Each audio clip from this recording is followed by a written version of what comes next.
Welcome, friends. Hello, good afternoon. How's it going?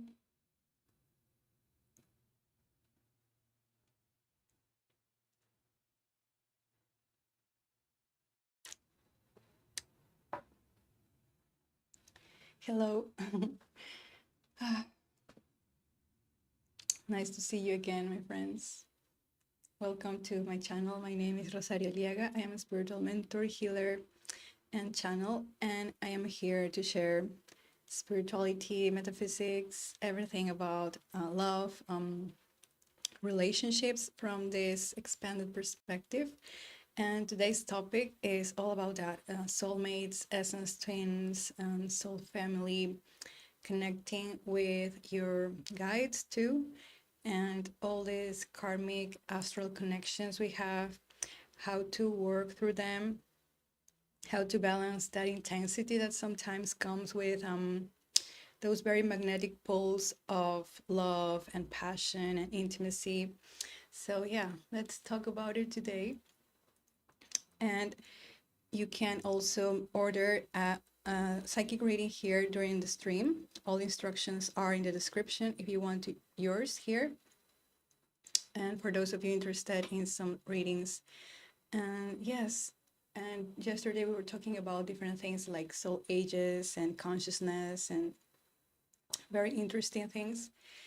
And I hope you enjoyed today's stream. And I've uploaded the timestamps of the other live streams. So you can just choose the topic we were covering. And if you're interested in the conversation we had yesterday and Mondays, or yeah, and let's have fun today. So it's a big topic, love and relationships from any perspective. But I feel like Old Souls, it is the kind of community that gravitates to my sharings, to my content. And Old Souls, as you know, we tend to be in this different progression in the evolutionary arc of maturity of consciousness. So we tend to approach people and relationships from this space of flow and presence rather than demanding something from them or feeling desperate or feeling this kind of urgency or scarcity and lack that oftentimes we see in younger soul ages, especially if they are manifesting their negative poles, which means they are simply disconnected from their essence. They are operating from fear rather than love and kindness and compassion. So I feel younger soul ages, like young souls who are the most ambitious and individualistic, and also mature souls who are more community oriented and very emotional, very passionate with their emotions. Those can they can have some struggles in the relationships dimensions. For example, mature souls tend to merge so deeply with other person, like a loved one or something like that, that they confuse that intensity or sometimes the toxicity. They confuse that toxicity with love, which is not the case. And hey, Maite, welcome. Oh, thank you so much. Yes. I love it's like it has some green and blue there. And this is one of my favorite colors. I love like pops of color, of course. It makes me so happy. Thank you. How are you doing today? How was your day? It must be evening for you. So good evening to you, Maite, and hello to all of my friends, globally, internationally. So we were talking about today the topic is relationships and love and soulmates and soul connections and magnetizing soul agreements from this place of spontaneity and creativity. For example, if you want to do some projects together, like you have some ideas in mind and you are also thinking, wow, I would like to invite someone who is on my same frequency to participate with my creation, right? That's what, for example, many creatives do, many artists, many entrepreneurs. I felt very productive today. That's amazing. I'm so proud of you. Sounds like you had a really nice day. Yeah, my day has been really lovely too. It was a very slow morning here. I was catching up with chores, and I also had he also had lunch with some friends, and yeah, it was nice. So I just came back from my lunch. I got some cake too as a dessert, and I'm having some coffee here.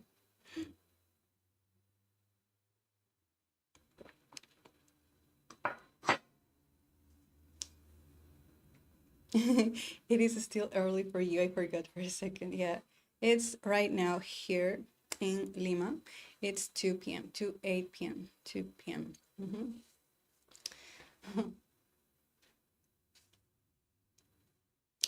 It's like it was how do you call that? Tres leches. Yeah, it's tres leches. Yes, I was almost forgetting the name. Tres leches. I love tres leches cake. I really love tres leches in all its forms, like chocolate tres leches, coffee tres leches, lucuma tres leches. So it's all about adding the flavor you want. And you can make it with coconut milk or oat milk or, you know, plant-based milks and add some vanilla and cinnamon, and it's so yummy. Speaking of cakes, today I am going to bake like my protein bars, my vegan protein bars for the week. So I usually do like I prepare my protein bars for the week instead of just purchasing bread or packaged foods. So I feel it's healthier for me. And it's just a few ingredients, but it's so yummy. And I use tarwi. It's like looping protein. I think looping bean. It's how you call it in other places. And here it's tarwi, and it's like this bean, and it's like soft yellow bean, and it has so many nutrients and protein. Very natural. Hey, Sarah, welcome. Oh, thank you. Thank you so much. How's your day going, my friend? Yes, you should try to bake it too sometime. Yes. These days there are so many recipes online and tutorials, and now with Instagram Reels and TikTok, and people post their mini recipes and in these 15-second videos, and you see all the steps, and it's super easy.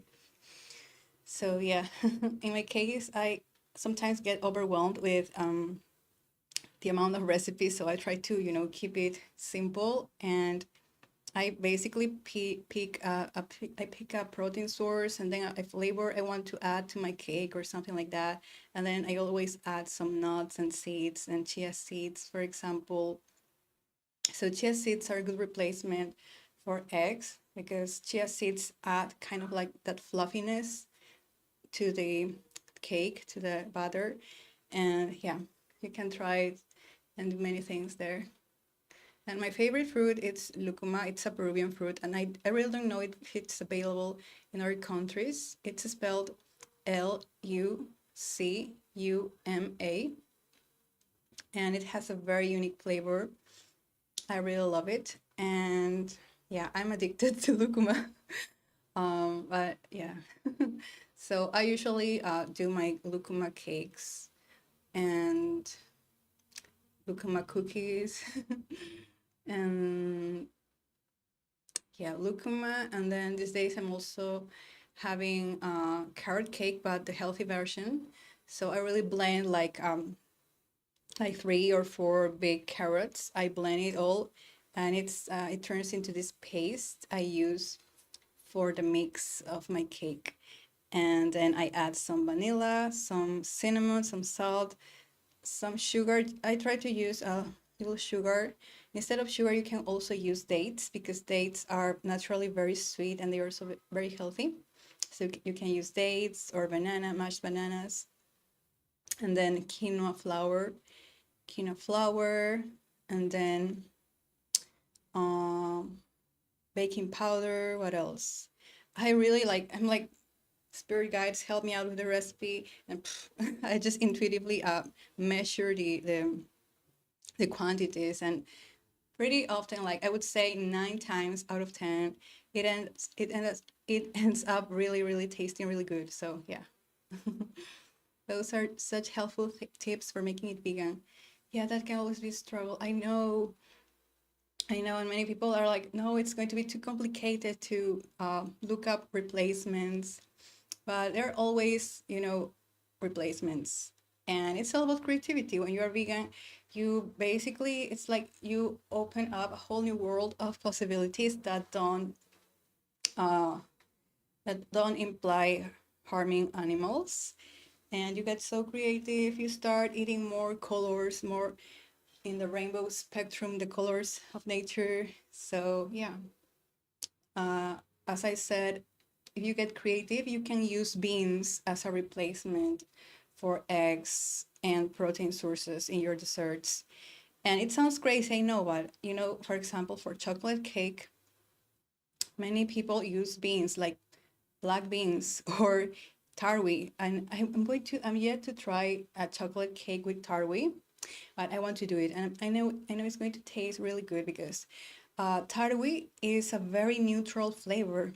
That's what I love the most about it. It's kind of like tofu, but tarwi has this very neutral flavor that really absorbs whatever you add.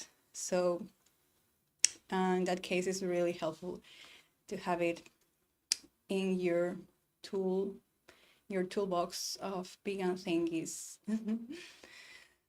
Yeah, I eat tarwi every single day, and I also use it as a replacement for oats instead of like you can make your traditional oat porridge, but I use tarwi for the extra boost of protein, especially when I am doing strength training, and I want to build some muscle, like here. These are vegan muscles. They are like tiny, but they are there. Muscle definition.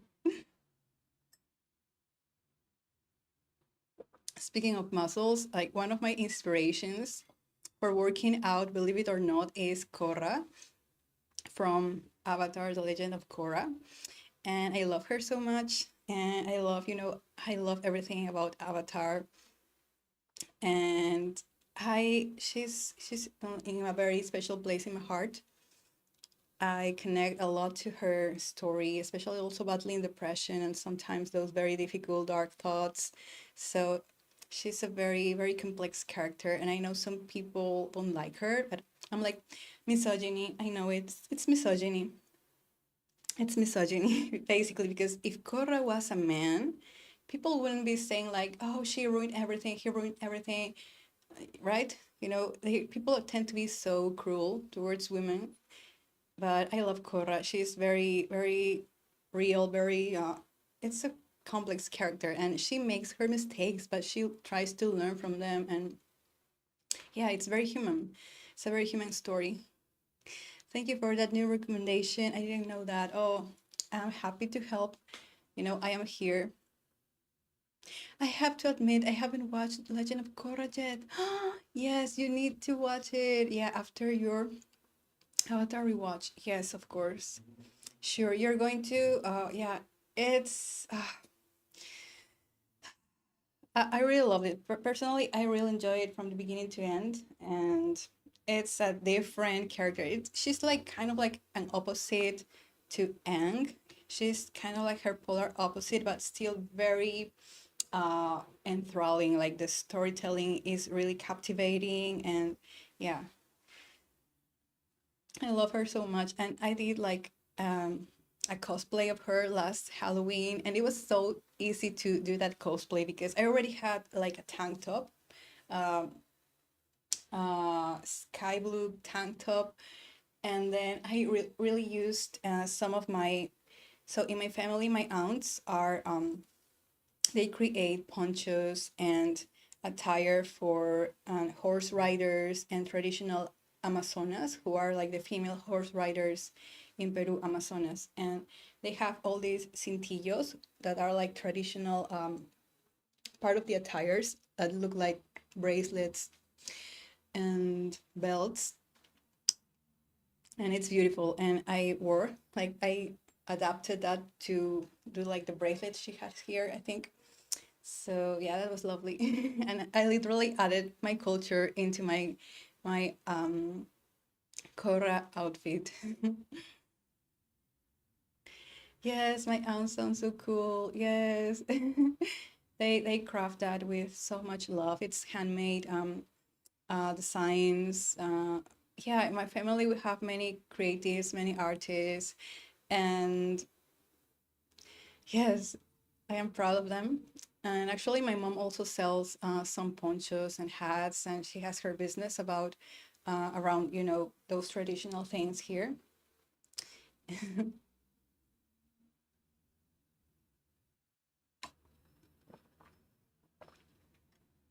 But it's like, yeah, it made me feel more connected to my own traditions in my mom's side of my family.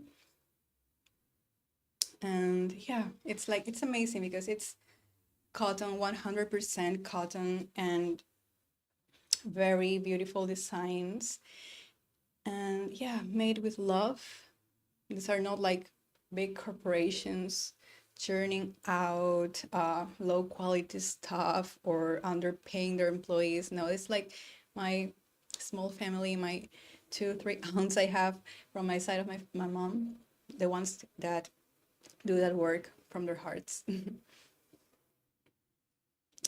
And speaking of hearts, yeah, today's topic is about relationships. So if you have any Q&A about relationships from the soul perspective, like soul family or anything like that, let me know.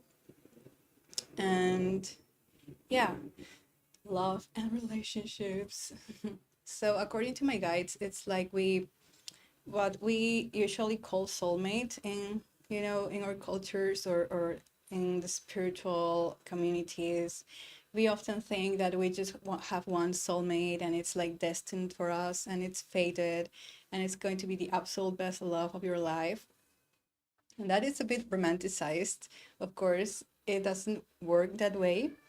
And actually, my guides explain all these soul connections in a very mathematical way because according to them, the universe is math and music in a way. You can understand the universe through math and music. And basically, what happened is like in the beginning of time, the universe was born in this big bang, or however you want to understand that, boom, that expansion from like one unity into trillions and trillions of fragments from Tao. Tao meaning universe or God consciousness. And those fragments, they were multiplying like from, you know, like just like cells, like the mitosis and just like that. So your essence twin is like the other half of you, like the last cell before you became you. That unity is you and your essence twin. So you are mathematically bonded that way.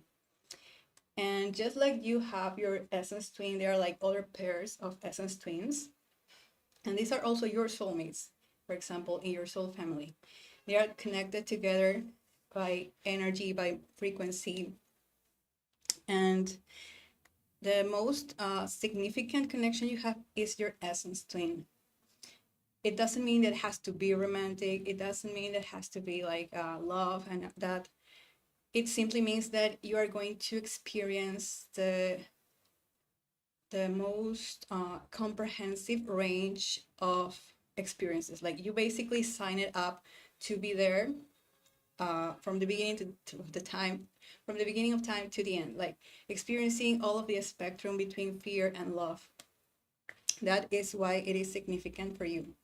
And yeah, ultimately, it's like when you reach the old soul age, when you have matured through all those stages of consciousness, you realize that there is no more need to maybe get into these toxic, obsessive relationships with your essence twin, because that's what usually happens with younger souls, right?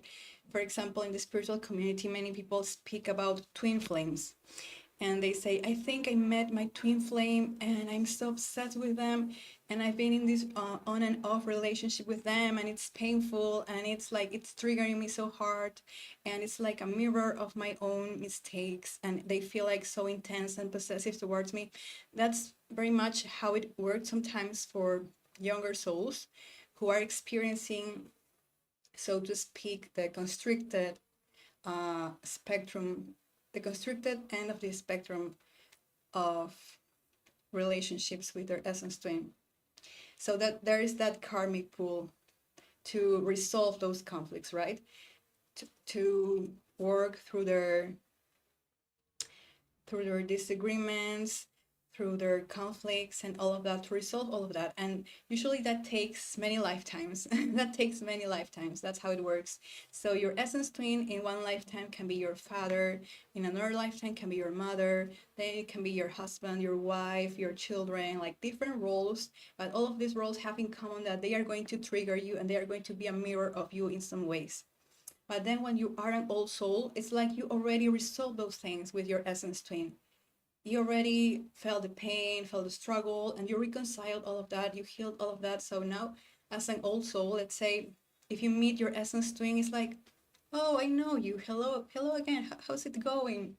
And there is again this chemistry, this good chemistry, but you are on a different place now. You're kind of like more calm, more present, and then you can enjoy a very healthy connection that it can it can be simply just being co-workers together with your essence twin and just feeling like you got each other's back, and that's it. That's the reunion in this also lifetime for you. Or it could be again, your essence twin could be your romantic partner, but this time around you don't feel like that possessiveness, that control, that toxicity. No, it's just feel like home, like relaxation. And that's how I feel all souls experience those karmic connections. So there's no more urgency or desperation. That's so interesting. I've never heard it explained like this. Yes, it's interesting that your essence twin take on different forms and different lifetimes. Yes, it's like the classroom for the soul. Like being here on the physical dimension for us, it's both a classroom and a playground, according to my spirit guides.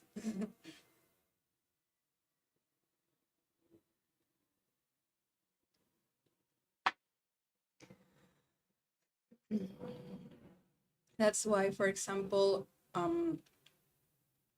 you see how the difference between young souls, mature souls, and old souls can show up in your relationships. It's all about that level of maturity. Of course, none is better than the other.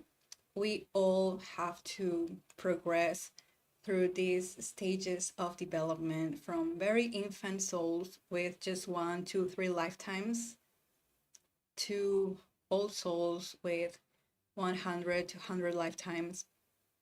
Mm-hmm. And yeah, and for example, when it comes to manifesting your soulmates, manifesting the love of your life, I feel for all souls, what works best is being very open to the possibilities rather than hyper focusing on just one type of love or one type of person or one type of connection. Because,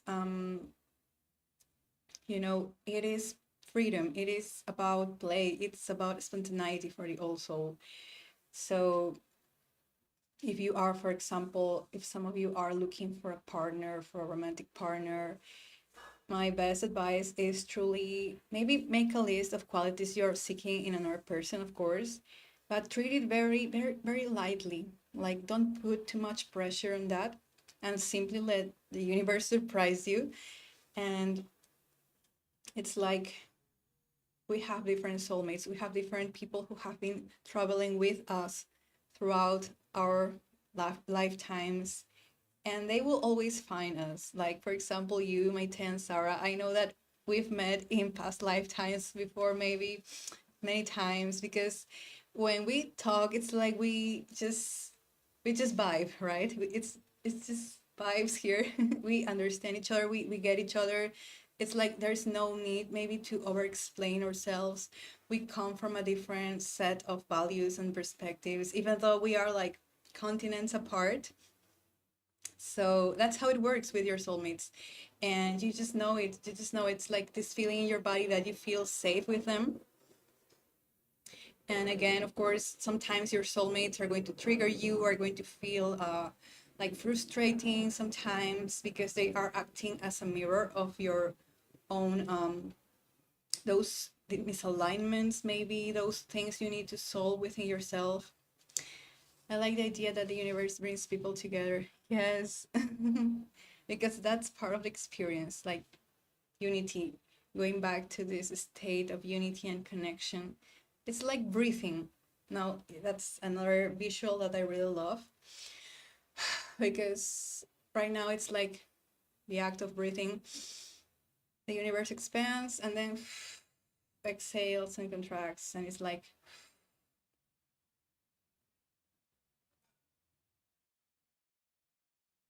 so growing and then reuniting together, spreading out like trillions and trillions of fragments and personalities and souls, and then coming back together. And again, it's like a dance. And you see how it is so necessary, like the inhale, the exhale. That very simple action is a reflection of many things in life, like the positive or the negative pole. And my guides, they share what means positive and negative as simply positive being the most expanded state and negative meaning the most, maybe the most constricted or limited state, usually associated with fear. But both are necessary in some ways, right? Because without the negativity, you couldn't identify what's positive, and without the positive, you couldn't identify what's negative. And again, sometimes the negative means you hyper focus in something very particular during the lifetime, and the positive means you expand your viewfinder, you expand your perceptions to include more things. And the positive tends to be love and that inclusion. So, but in the end, everything is love. Everything is love. In even what feels like hate is love, because hate is just love being misguided, misdirected. Hate is love that doesn't know it is love, right? It is blocked. So hate needs to breathe and allow itself to relax and return to what's loving and kind, right?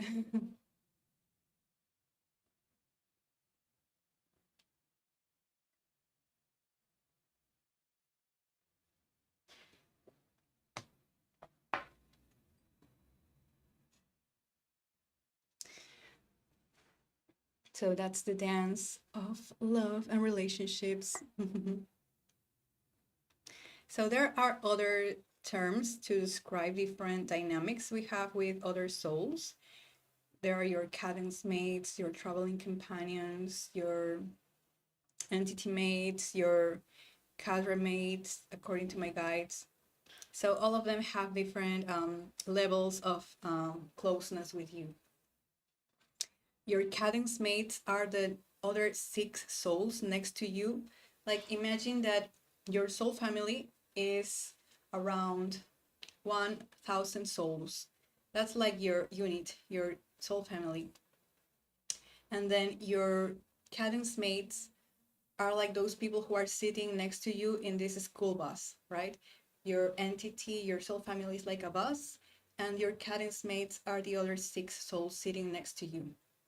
And they have what they have in common with you is that all of them share the same soul archetype. For example, I am a catalyst, but my sub archetype is creator. My other cadence mate is going to be a catalyst, but their sub-archetype is going to be nurturer, and then the other has their sage sub-archetype and the explorer sub-archetype, and so on. So, but all of us are catalyst. And yeah, and then the next row, the next cadence is maybe a row of creators, and now these people are going to have again different sub-archetypes, and the other row is going to be nurturers, and right there.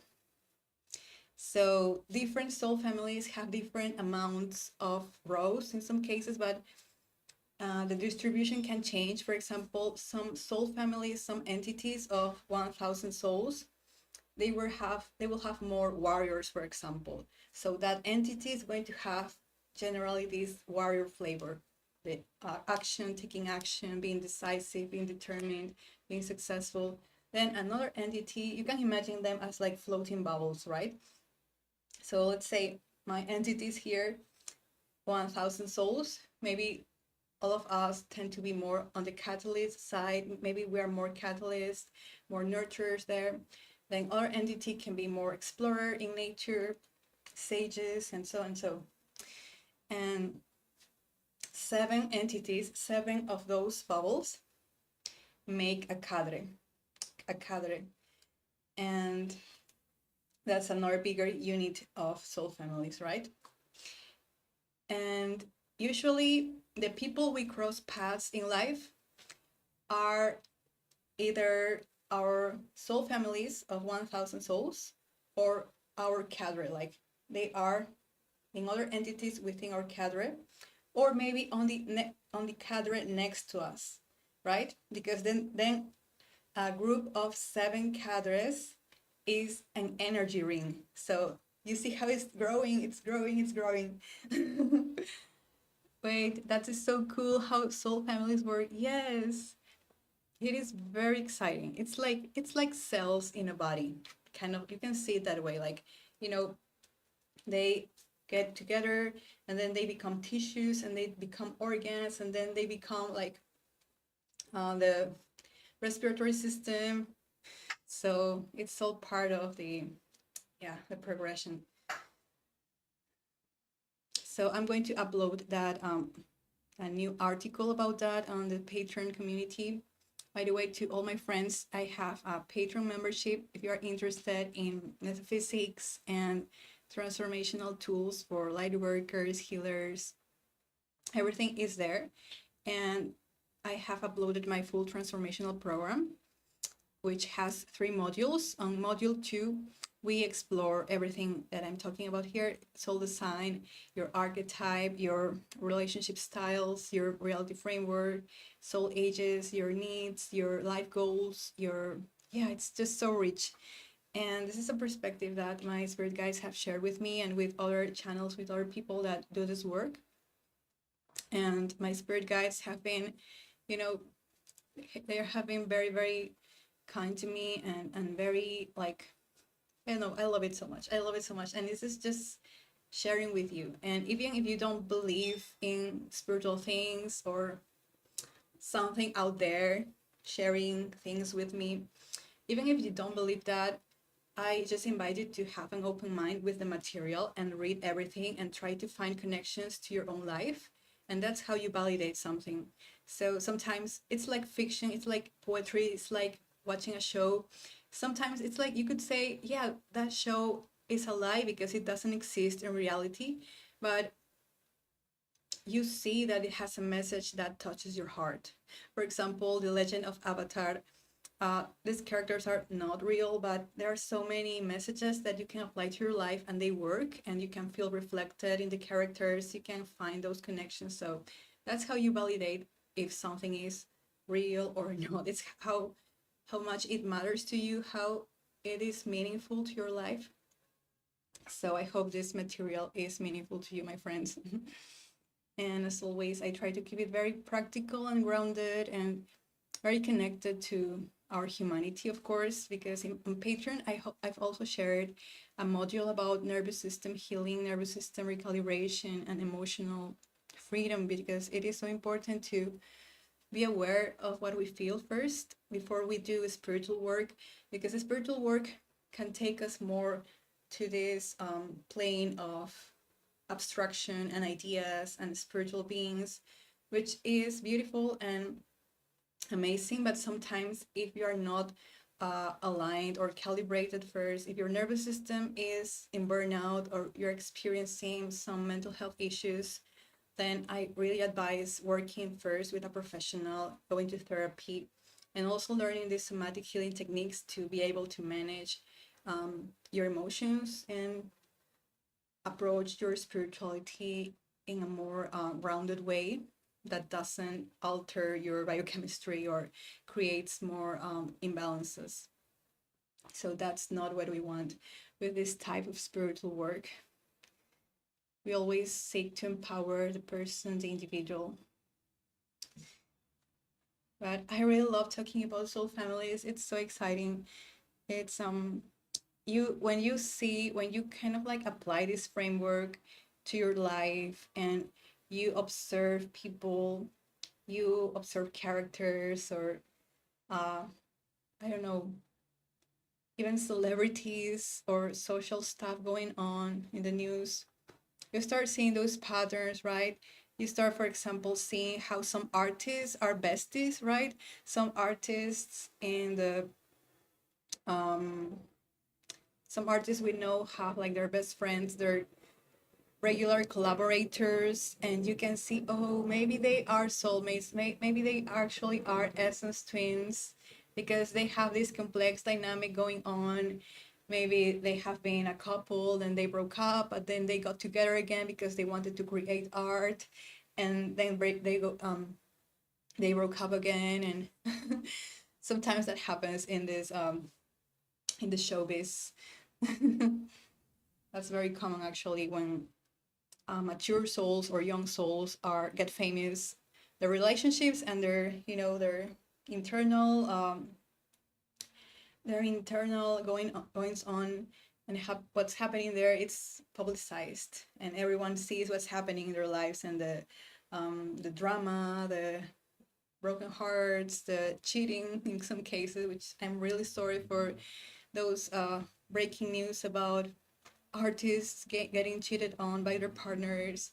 It's very sad, honestly, and that's one of the things about fame that can be so cruel because your life is not your life anymore. It's like everything is public. But yeah, it's a whole different world.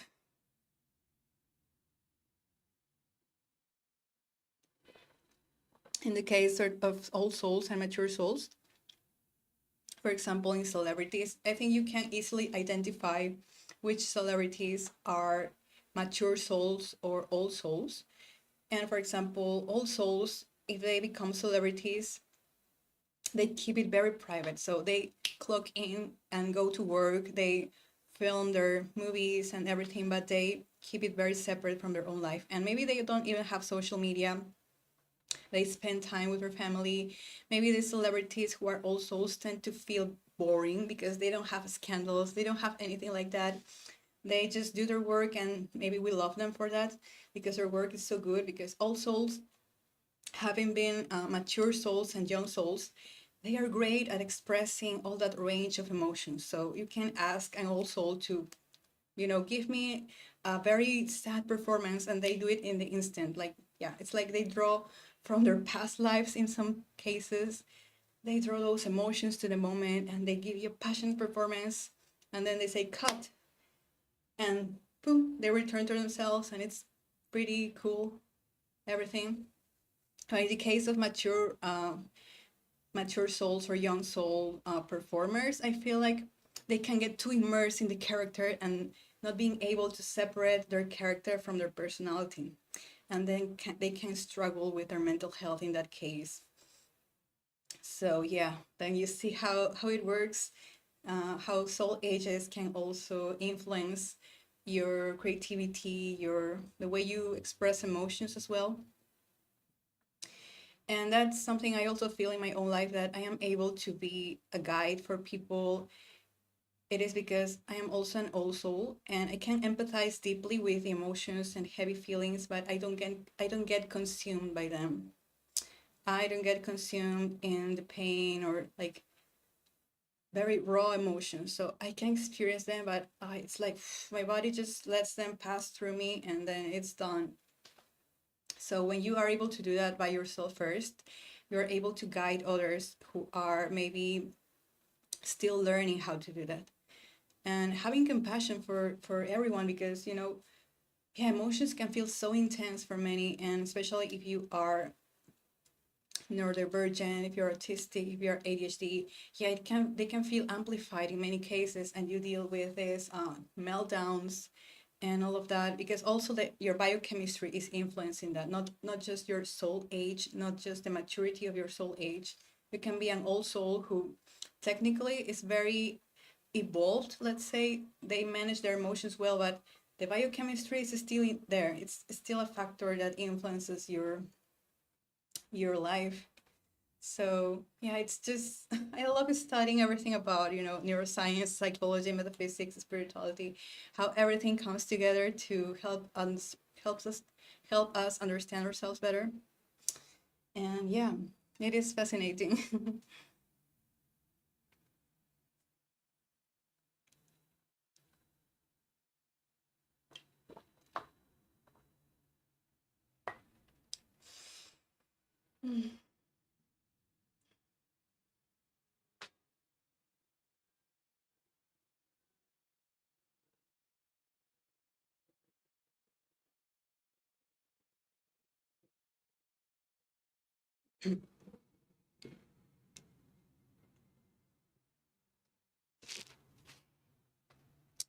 Okay, my microphone, yeah, it still has battery.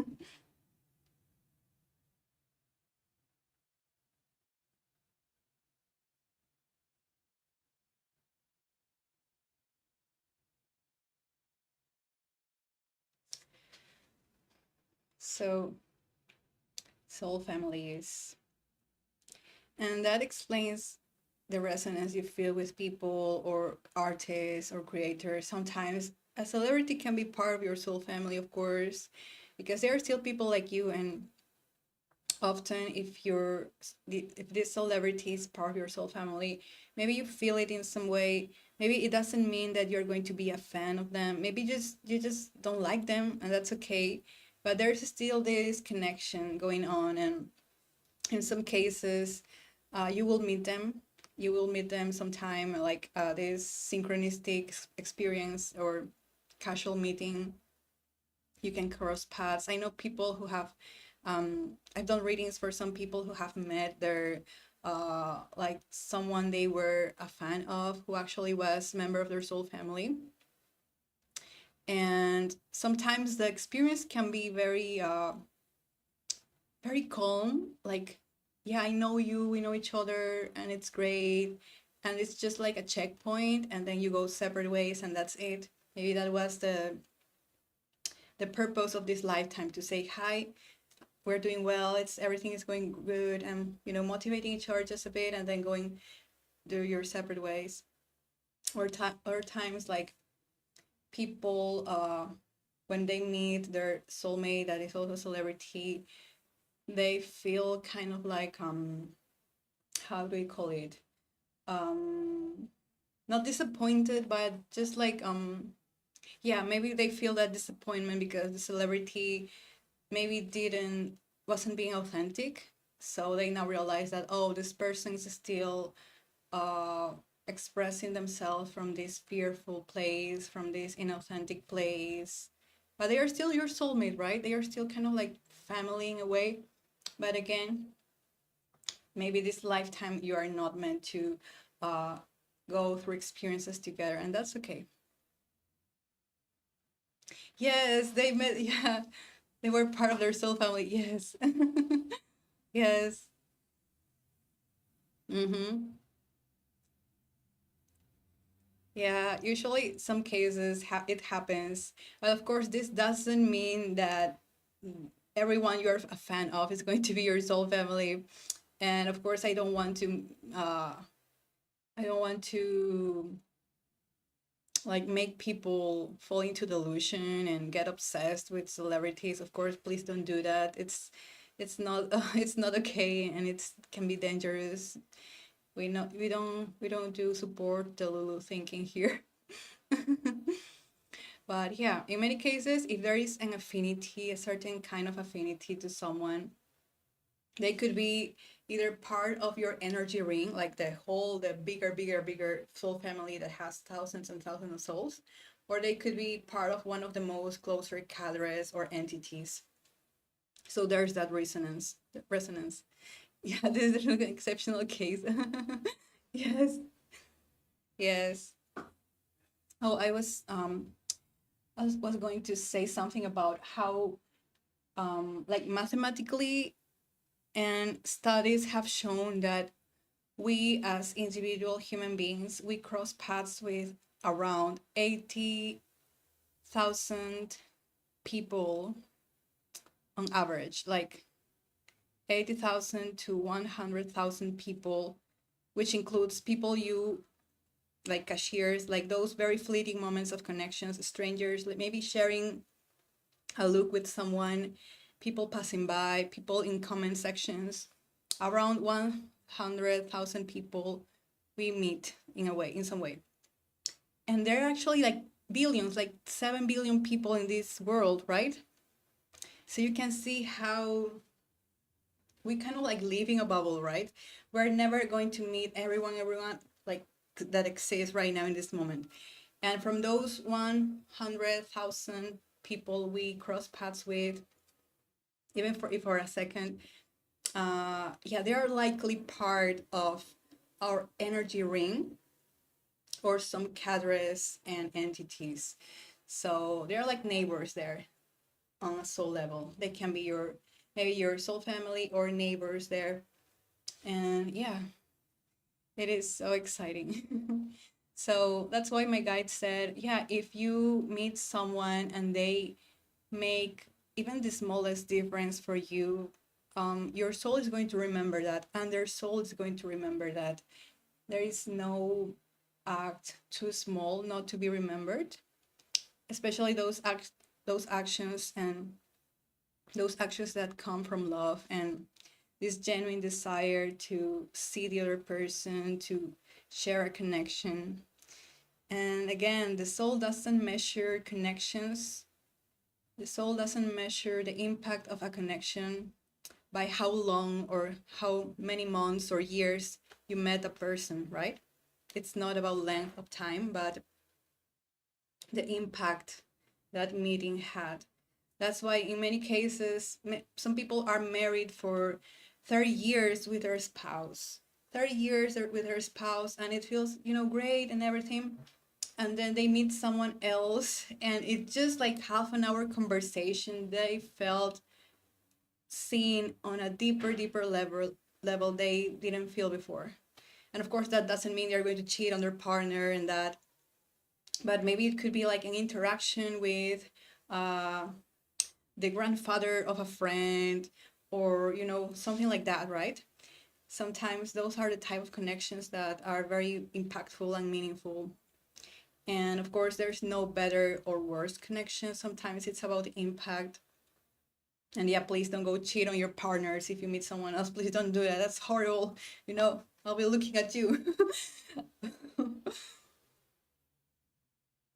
No cheaters here, please. No cheaters allowed. That's evil.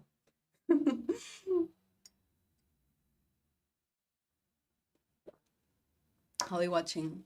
I can see everything. No, but yeah, that's a whole other conversation. Like these loyal people, they don't like that here.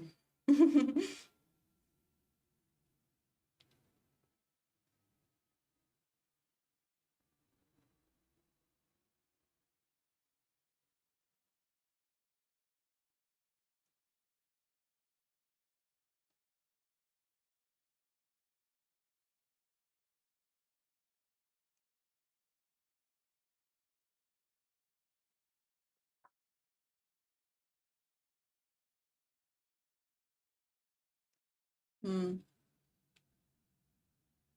Relationships and love. Mm-hmm. What else I can tell you about soul families and soulmates? Oh, yes. Sometimes, we have agreements with other souls to cross paths. These are like, in the case of soul agreements, pre-life agreements, those agreements you made before you were born, when you were in the astral plane, still deciding to incarnate on Earth. Sometimes you make those agreements pre-incarnation, but these are not set in stone, of course. There's always free will, and these are more like invitations to experience something. They are like adding to your, to your cart. Like when you are shopping online, you add some things that seem interesting in your cart, but that doesn't mean that you want to buy all of them. Like you're like, oh, maybe this is interesting. I want to try this, this new bag, this new pair of glasses, and all of that. But then you can change your mind and delete some of the items and choose another thing. So that's kind of like what happens pre-incarnation. And sometimes your soul is going to decide, choose like a theme, right? Your soul rarely picks something very, very particular. Like, let's say, I want to be the husband of this particular woman. Your soul rarely does that, but your soul can say, maybe I want to have a romantic experience with a woman that has these certain types of qualities. And boom, there are many possibilities. There are going to be many women that fulfill those characteristics. And yeah, the person then, when they incarnate on Earth, they grow up, and then they start seeing those women and say, oh, I feel attracted to her because she kind of like follows that blueprint that I had in mind before I incarnated on Earth. I love the analogy of the shopping cart. Yeah, thank you. I feel like it's just like that in a way. It's so easy. It's easier to understand when you see it that way. And yeah, it's very flexible the way we make these choices. And yeah, choosing those experiences. And I am preparing another article about, how we choose those experiences pre-lifetime. And the monads, the external monads. According to my guides, the external monads are units of experience, sorry, that have a certain polarity. So let me explain here. Okay, I'm going to read it from my notes I have here. The 30 relationship monads of our souls. Have you ever wondered why you feel magnetically drawn to certain people and situations? Our souls grow through energetic exchanges called monads, which can be both internal and external. Our relationship monad, which is external, is when two souls agree to play opposite roles in a lifetime, so they can learn all about the spectrum and polarities of life experiences. It's like a seesaw of life. So here we explore the polarities and nuances of love, empathy, everything. And we complete these monads with souls already close to us, who can be our entity mates, essence twins, soulmates, task companions, who are long-term members of our soul family. So these are the 30 monads. Like there are 30 actually, kind of like what my guides have shared. For example, the teacher-student monad. It's a very common one. We can see it everywhere. So one soul chooses to be a teacher for another, who chooses to be the student in that dynamic. Then the parent-child dynamic, again, the most common one, I think, parent-child dynamic, father-daughter, father-son, mother, daughter, etc. They can appear also as mentor and protege, or nurturer and emerging person. So it's all about the polarities, about nurturing and being nurtured. Yeah, it's such a large number. Yes. And we often, because, our souls are going to grow through many lifetimes, eventually we complete all those monads with different people. So we have also the siblings monad, when you choose to be the sibling of another person, includes all the combinations beyond gender binaries. The imprinted is not like about like, in Twilight, how the werewolves imprinted on other people romantically, or I don't know. But imprinting means when you have a certain set of beliefs and values and you kind of like inculcate those values in someone else who maybe is in a more receptive position. They see you as an authority. That's usually what happens with our parents. So our parents imprint us with their beliefs about religion, politics, social stuff, and we are the imprinted. We carry those beliefs until we grow up, and maybe we question those beliefs and release that imprinting that maybe in some cases doesn't serve us. In some cases it can be useful, you see. Then we have partners and spouses. The monad, right, includes all the romantic and committed pairings, same gender, queer, fluid. We're all going to experience that spectrum in some ways. Then the leader and follower monad. One is the leader, the other followers, so also very, very common. Then the attacker and victim, that is kind of like more sensitive topic, but again, your soul doesn't want to experience pain as punishment, but our soul sometimes is going to fulfill the role of someone who attacks a person, and then another person is going to be the victim in some ways. Again, this is not to condone violence or crimes or anything like that. And this usually happens when our souls are very immature, like when we are infant souls, when we are baby souls. And this is a very kind of like, I know it's a sensitive topic, and I really like to approach it with lots of care. And also, it's not to say that some people are better than others. I don't want to imply that if you have had only 2 lifetimes on Earth, you are worse than someone who had 100. No. But many serial killers, for example, many people who are criminals, many people who are drug addicts, for example, they are infant souls. They are infant souls locked into the very, very negative poles of their expression. So these people are learning those lessons of pain. And yeah, and they usually, for example, many infant souls, they incarnate in very remote places, in very, these places that have very difficult circumstances, very painful social issues in some cases. But again, I'm not saying that every place where it's poverty, all of them are infant souls who are serial killers or cartel people, But yeah, usually that kind of people tend to have, tend to be infant souls, baby souls, or young souls who are still learning those lessons.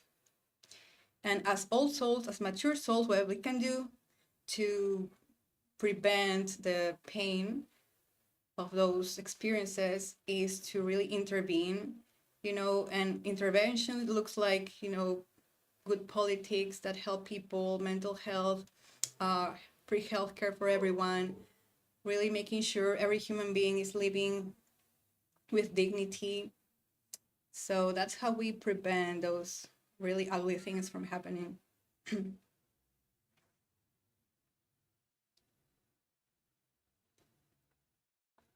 And of course, this doesn't mean that you're going to be a serial killer, like everyone who is on this planet Earth is going to be a serial killer. No, no, that's not how it works. But maybe like it's the energy behind it, the energy of control. Maybe in one lifetime you were a very controlling person, and that's how it showed up, being the attacker of someone. You were very controlling or manipulative, and yeah. That's the attacker victim monad. Again, very sensitive topic, but I really love it. I really love understanding that kind of darkness too. And yeah, then another monad is healer healed. That's a very common one too. You know, doctors and their patients, shamans and the initiates, you know, the people who are into shamanism, and basically any person who helps you recalibrate yourself, who helps you go back to state of balance, that is your healer, right? Then rescuer, rescued person, the one who rescues, the one who's rescued. Then the integrator, the eccentric, hopelessly loving, hopelessly loved, passionate, repressed, dependent, independent, pivotal facilitator and the facilitated, passive, the assertive, adept, apprentice. I have like many here. I'm going to post it in the Patreon. Yeah, it's such a huge topic, I know. But again, it helps you understand many of the circumstances we choose to experience and how to do our best to always act from a place of love and kindness and compassion. And yeah, those are the external monads you're going to experience as a soul. Yeah. There's another very interesting monad. It's a tandem monad. Two souls evolving in close alignment over multiple lifetimes.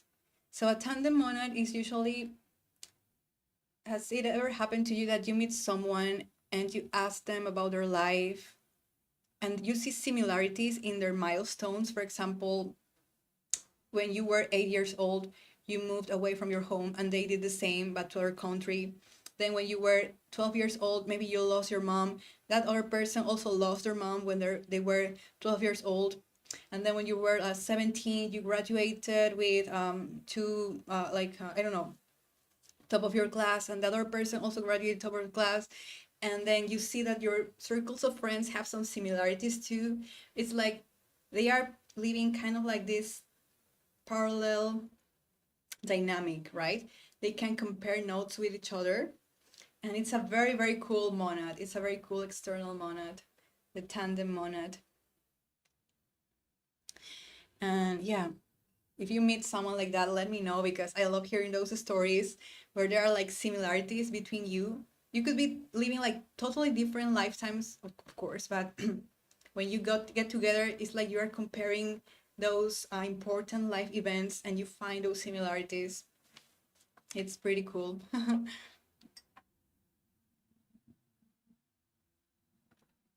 And again, usually that tandem monad, you get to experience it when you are a mature soul, when you are an old soul sometimes, after many lifetimes already of inner work and experiences.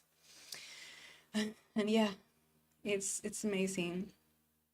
Thank you guys for listening to me like ranting about metaphysics and lifetimes with your soulmates and karmic things. I feel so passionate about this and I could talk about this all day long. It's so fun for me to see these patterns and to, you know, help people also magnetize their soul families, because sometimes I feel like people feel very lonely, and I know that yeah, this society has driven us to isolation in many cases, because we are like trying to work, you know, people are working 9 to 5 and managing their families and, you know, having children. They don't have much time for themselves or to do other things, you know, or connect to other people that are not already in their circle. So I really appreciate you guys being here and being open to listening. This stuff is so fascinating to me. Oh, thank you. I'm so glad that you find it fascinating. Yeah, it is to me too. And it helps me like help people to like, because when you start, it's like this is something that exists, and it's when you have the vocabulary to explain it, it's like you feel like, ah, oh, yeah, I feel like, yeah, this is me. I feel less alone. I feel like someone can understand me. I feel like I'm not going crazy. I'm not going crazy in thinking that, oh, these people and me have so many similarities. It's uncanny, and but it's amazing. They might be my soulmate, and this helps me understand our connection better. I love these topics. Thank you, Sarah. Thank you. Yeah.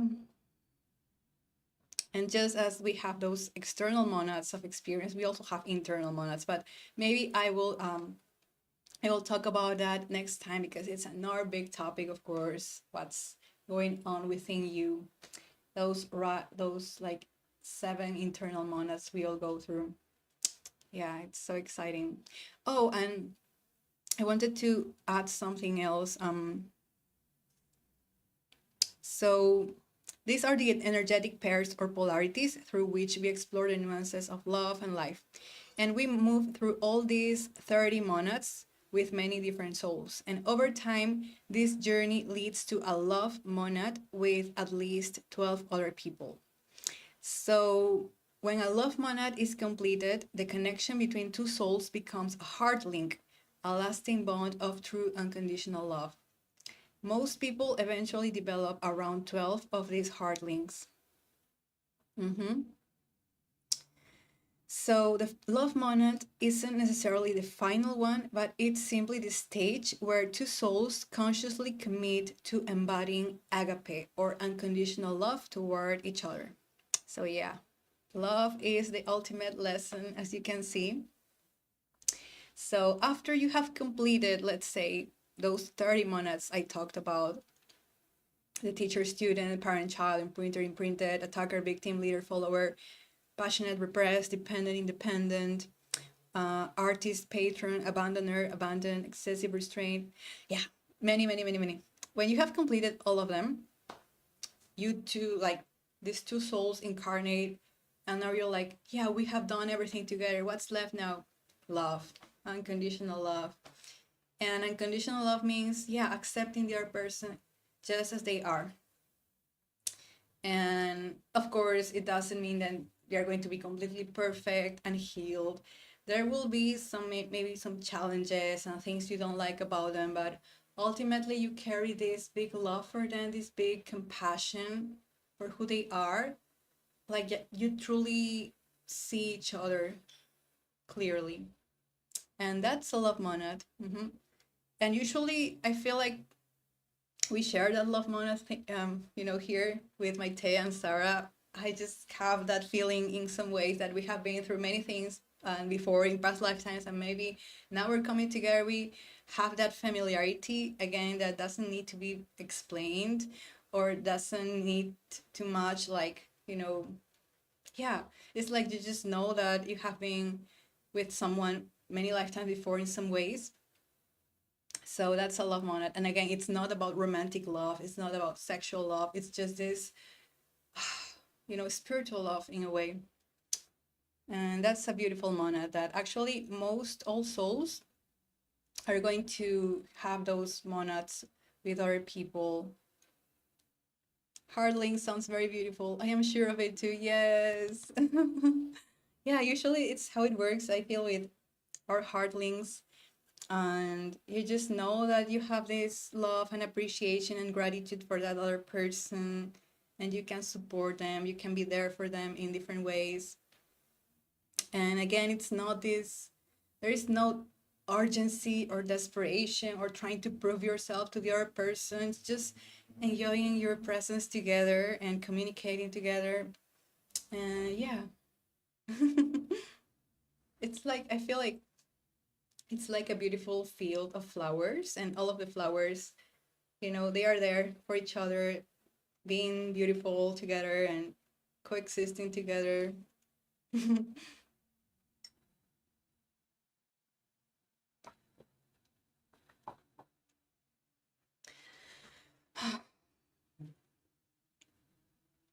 Yes, that's my one of my favorite topics for sure, relationships. And you know that I am a catalyst archetype, and catalysts and nurturers, which are in this inspirational axis, emotional axis, we love everything about relationships. Like that's like chef's kiss for us. And of course, as I mentioned yesterday, your soul blueprint has all these different aspects, and some aspects also resonate with different qualities of other archetypes. So you can be a creator with many inspirational qualities, or, for example, a catalyst with very active, precise disposition. Mm-hmm.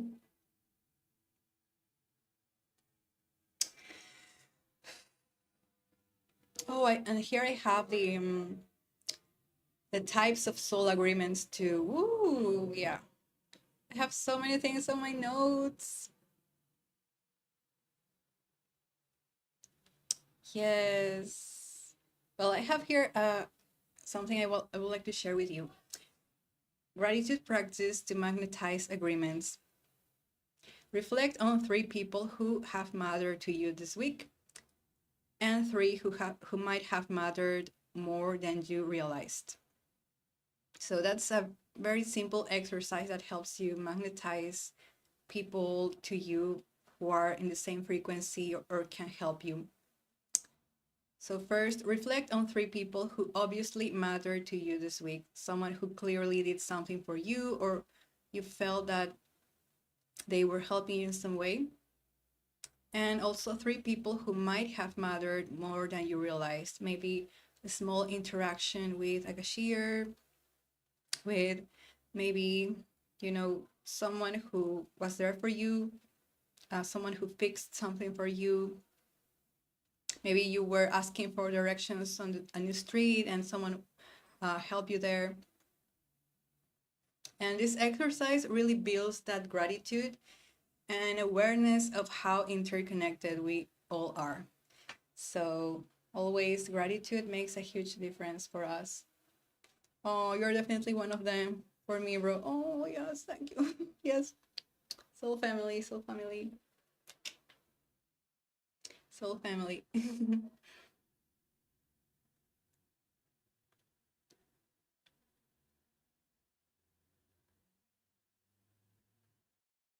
So, yeah. So we have those monads. So, like, let's say, like, the monads are like the mandatory curriculum of your soul, like the mandatory one that you need to fulfill all of them. But of course, within each monad, there are plenty of ways it can manifest. And then there are soul agreements too. And they are kind of like different from the monads in a way that they are more specific.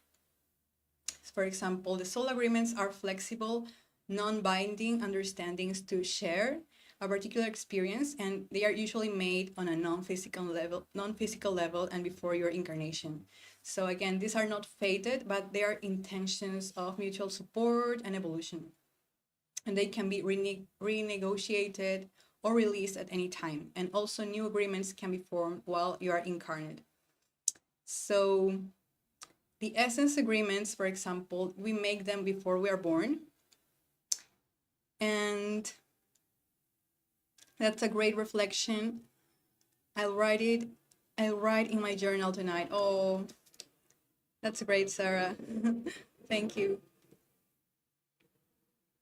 So we make essence agreements before we're born. So essence agreements are like the soul agreements your soul manages, like your higher self, the greater part of you that transcends this physical world.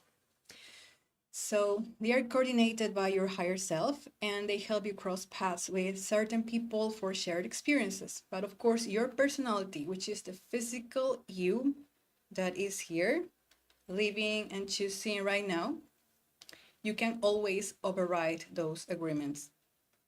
For example, an essence who was your husband in your past life, this time they can choose to be your mother or a teacher or someone like that. Right? You have that experience there that you wanted to bring to Earth. Then there is the personality agreements, which happen when 2 people meet on Earth, incarnate, physical, and you choose to make plans together, like building something together, doing a creative project together, supporting each other. And it is that simple, This count as real agreements as well. So, but they are formed consciously. That's the difference. They are formed consciously here and now instead of before birth. Mm-hmm. And here I have this, yeah. And free will, of course, it's everything. And personality agreements, the ones you make here, these are going to take priority over your pre-birth agreements. Always remember that. Your personality here is like you have the steering wheel, okay? Jesus is not taking the wheel. You are taking the wheel, okay? Jesus doesn't take the wheel unless it's very, very necessary.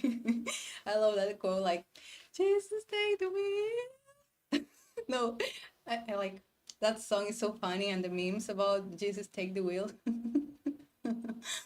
No, well, yeah, you usually you have the steering wheel of your car, and your higher self is next to you. Like that's another visual you can have. You know, you can interpret it as Jesus, as Buddha, Krishna, whoever you want. But yeah, you are here driving your car. You are the one who chooses the route. You can say, "Oh no, maybe I don't want this. You know, I'm going left." And yeah, but unless you are like driving recklessly, you know, if you are driving recklessly, then you know Jesus is going to take the wheel and say, "Okay, hold on, like hold your horses. Take care, please. Be mindful." That's the personality agreements. So yeah, it can be like as simple as meeting someone and saying, "Okay, let's go on a road trip together." And yeah, that's it. Then there are spontaneous or pivotal agreements. They happen on the spot, often between people who don't even know each other. And these often come from a very spontaneous moment of connection and a very urgent moment of need. And often these agreements can completely shift the course of your life. Like they can be so spontaneous. And for example, this is something that I think happened, or someone told me that happened to them in a way, or I read it somewhere, but it's like you stop to help a stranger change a flat tire. Like it was in the moment, you know, you did that act of kindness for that stranger who was in need, and then you parted ways, and that was it. But then a week later, this stranger, they come across your crowdfunding website for something you had in mind, you know, and they help you reach the full funding goal. Like they really donate, I don't know, $1 million and help you fund your project. And yeah, because you were kind to them like that moment, and that completely changes your life. So it's like kind of like those small acts that then create big changes. And yeah, it can be so like incredible and mind-blowing.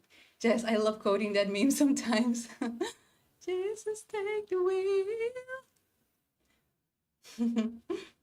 And I love hearing about those stories of spontaneous soul connections. And I think there was one about, I think, a grandma who called the number of this young man. I think she mistook, like she typed the wrong number for this young man, and thinking it was her grandson or someone.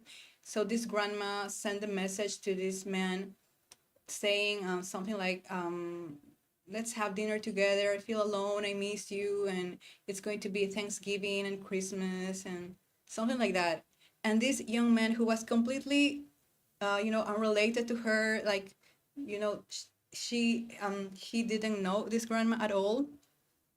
He went on and called her and said, "Okay, you know, Mrs. I don't know, Mrs. Smith, I don't know you, but your message has touched me, and I want to, you know, spend Thanksgiving with you because I just want to be there for you, you know."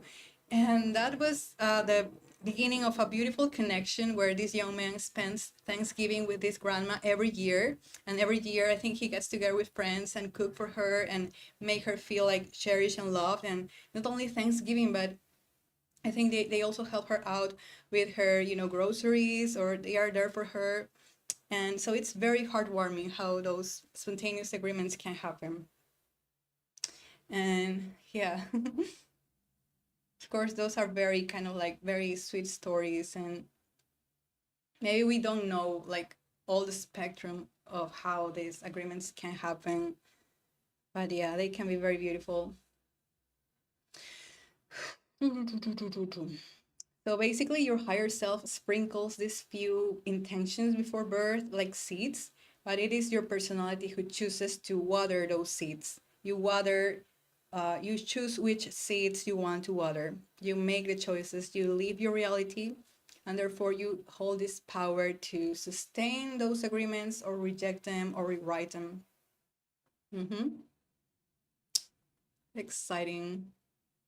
What a heartwarming story. Yes. Oh, that's a beautiful story. Yes. I think it was a big story some years ago. I don't know. But yeah, I came across that story. It's so beautiful.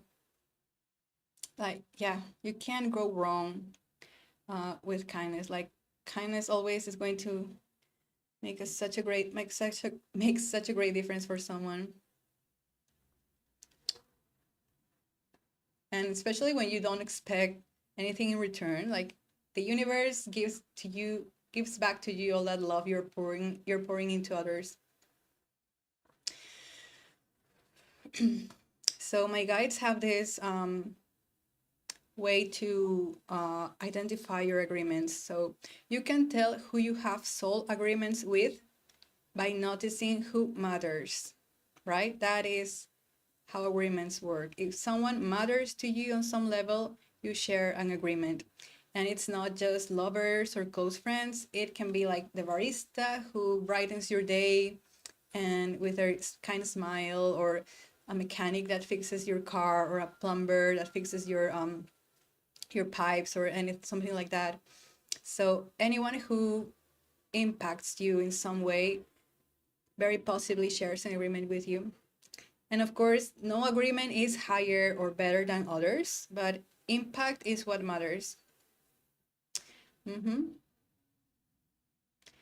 this is a reminder too that we are surrounded by soul agreements every day.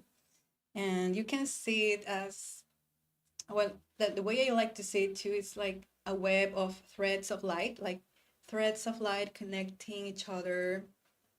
Kind of like, I think, a Japanese anime. I don't know if it's a Japanese legend or anime about, well, the red thread of fate or something like that. But imagine that we all have those threads connected to each other. Like every person who matters to you in some way is connected to you, and the energies are flowing back and forth. And it's beautiful. And your soul remembers that. Your soul learns from those experiences. And that's how we evolve as souls. That's how we grow in consciousness, when we allow ourselves to feel those connections and see how they matter. So consciousness deepens that bond. And when you're conscious of how much something matters, it's like you're helping your soul evolve faster in a way. And even if other people are not conscious of that connection, right? If you are the only one who sees how much some interaction matters, or how much a person matters to you, if you are the only one who can see that, it still matters, right?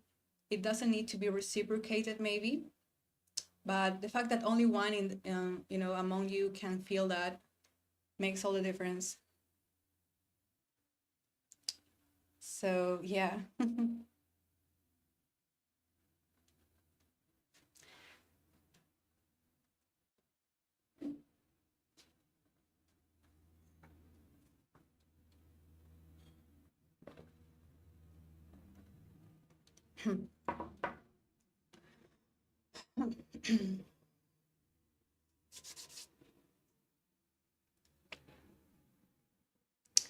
All we need is love. And as you see, there are all these types of agreements, and there is other type of agreements, which are the karmic agreements, and I think I touched on that earlier. So the karmic agreements, again, they are obligatory or balancing in nature, and by this, it's not that they are punitive or about punishment, but karma is about restoration and balance. So the purpose of the karmic agreements is to balance energy from past interactions when one or both people, one or both parties created harm, created limitation, or unfinished business, or took away the power of choice of someone else. So the way we create karma is when we take away the power of choice of someone else. That's why the most karmic action we can create, the most karmic experience we can have, is killing someone or being killed. That creates the most urgent ribbon, like a connection. So my guides talk about karmic ribbons. So when you, another person, have a karmic experience, there is a ribbon connected to you. Like there is kind of like an energetic ribbon that is created. So now on some other lifetime, you have to balance that ribbon. So it can be burned, like you burn that ribbon and then boom, neutral, back to neutral. There's no more karma. So karmic agreements are very intense, magnetic, inevitable, and emotionally charged. That explains why some people, again, get into this toxic relationship sometimes. They feel this pull of karma, the connection there, because something needs to be balanced. And as I said, killing someone is the most karmic thing you can ever do. And except for some cases, again, that I think I really love this topic. I kind of like love the taboo topics, you guys. I love it. It's just because we are all spectrum of light and darkness, and we need to face darkness if we want to go back to light. And I feel like actually we need to talk more about what's taboo, and especially things that are about, violence on some level. Again, not because we are morbid or we want to see what's horrible there, but it's just about compassion and forgiveness. And there are very, very particular cases in which killing someone doesn't generate karma. Or, yeah, this is like another whole topic that I want to add to the membership too, because it's something that people have asked me about it. For example, in the case of revolutions, in the case of people rising up against aggressors, there's going to be violence and there's going to be ugly things going on. But yeah, are people creating karma when they are defending themselves from a bad guy, like a truly bad guy? In that case, there is no karma generated, because actually you are seeking to balance that energy. So yeah, it is a big topic. So again, not condoning violence or anything like that. This is educational, inspirational, spiritual purposes only. And we are all souls, and people who find our community, I feel like we are able to understand the nuance of all these topics and, discuss this with care and with awareness. So yeah, there are very, very particular topics about karma that, yeah, I would love to share more with you. And for example, let's say this is another example of how you balance karma. Let's say in a past life, you really unalived someone. Like, yeah, you unalived, you were in the, I don't know, in the medieval ages, and you unalived this man to steal their cows and sell them and get rich or something like that. So on this lifetime, maybe you're going to find that man too, but this time you're going to feel compelled to help them, right? You are going to balance that karma by, instead of taking life, this time you try to help them, you give them life, you give them resources, this time maybe you donate to their, their crowdfunding page, I don't know, you do something for them, you maybe pay their medical bills. There is that kind of energy there. So again, it's not that if in a past life you kill this person, on the next lifetime they are going to be killed by you or something like that, right? It's not an eye for an eye. It's not an eye for an eye. And it's about balancing. And usually, as all souls, it's like altruism. It shows up as altruism, as doing something unconditional for another person. And also, yeah, my guides have like this they say, for example, usually the lifetimes where you get the most violence, so to speak, as I mentioned, is during your infant, baby, and young souls, and young soul. That's where you get the most violent. After that, it's like your soul already learned that, and you don't feel like the need to be super aggressive or violent unless it is so warranted, like unless you are in this maybe life or death situation or you are defending someone. In that case it may happen, but no, all souls, we are like, we're chill, we're pretty chill.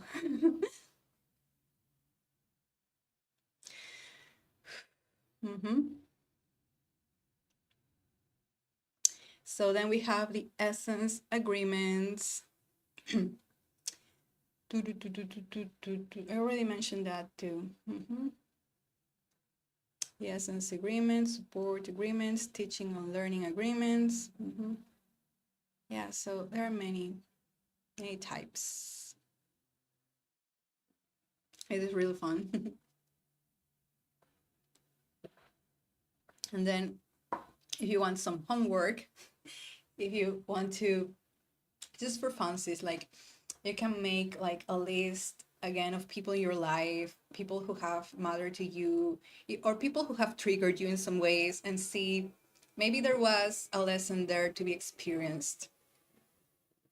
Maybe there was a lesson there. Maybe the lesson was learning to stand up for myself, learning to create boundaries, learning to speak up, learning to be kinder to myself. And yeah,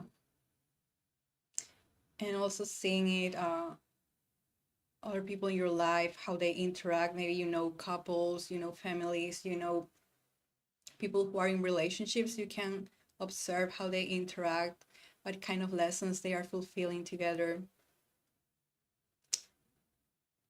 So yeah, it's so cool.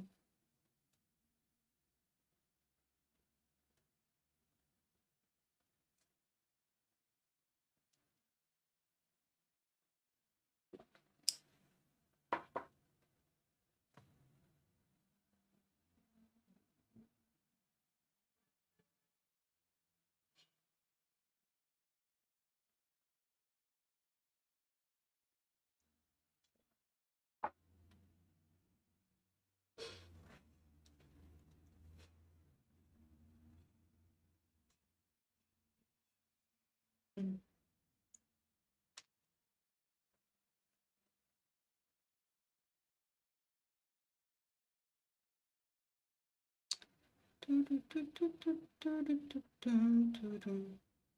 For example, in my case, I feel like most of my current agreements, the agreements I have with other people, are about mentoring.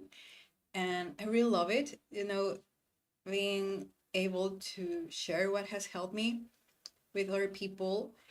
And because mentoring agreements, teacher student agreements are like, you know, are about sharing those experiences, like using your own life story, maybe using your own, the way you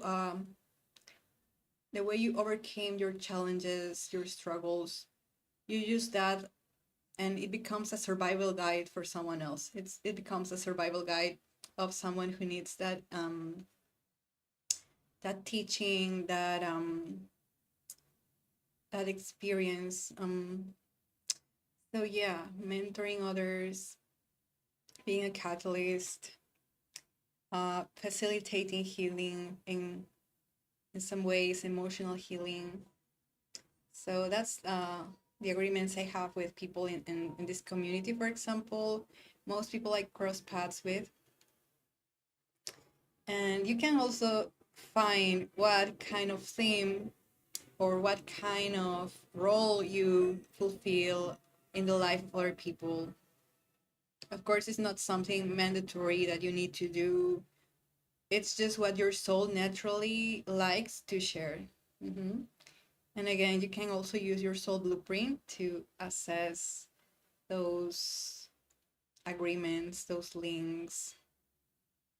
For example, those with inspirational qualities to them, they often choose soul agreements that have to do with emotions and creating connection, creating community, artistic inspiration in some cases, or that's more with the expressive archetypes too, the expressive aspects.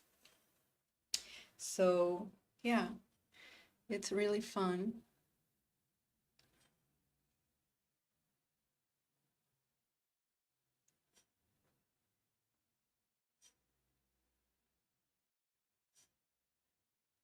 Yeah, the other day I was like collecting some like little quotes that resonate with different archetypes or different like, aspects of the soul blueprint. And this quote reminds me of love, and especially the romantic love. And it says, "Perhaps we came from another life where we had not finished loving each other." Beautiful. So that's when you find someone who's your soulmate and you want to, keep growing that love, maybe this time romantic, this time a more intimate love. Perhaps we came from another life where we had not finished loving each other. Mm-hmm. So cute. Yeah, because sometimes that's also the experience of many people when they are with someone they love. Like 3 hours can feel like 3 minutes, and then you understand why some people say a lifetime with you is not enough. A lifetime with you is not enough. And yeah, you crave to experience more things with them. And it's so beautiful. Yes, it's so beautiful. My heart, I'm crying. That's exactly how I feel many, many times. Like, so good. Yes, wonderful message. Oh, sometimes people get really poetic in comment sections too, and they're like, "Oh, this is Shakespeare kind of like Shakespeare. This is Shakespeare levels of emotion and yearning."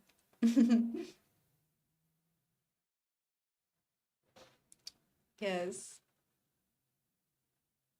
So that's very sweet, of course. You know that love is basically a state of being, and it has so many manifestations. But romantic love can be so sweet and so full of these fuzzy feelings and just so cute.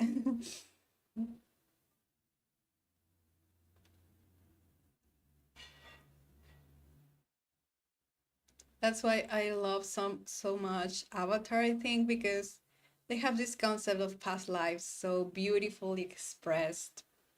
And there is a scene where Toph, when they are children, Toph says to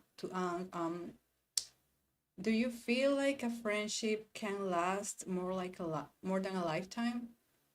It was like, "Do you feel that a friendship can truly last more than one lifetime?" And it was a TikTok edit. And then it cuts to Cora opening her eyes and seeing Toph as an old woman saying, "Hi, Twinkle Toes, welcome back," or something like that. Oh.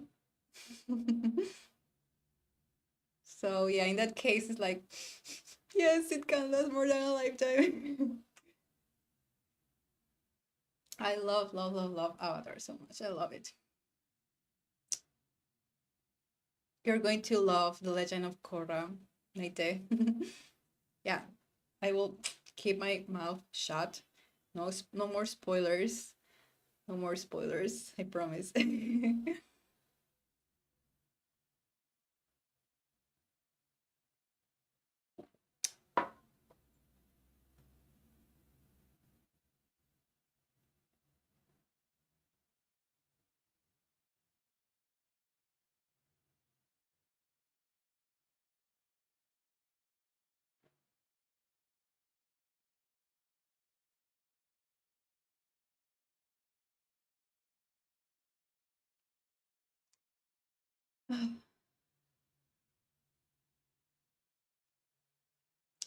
Yes, relationships and love.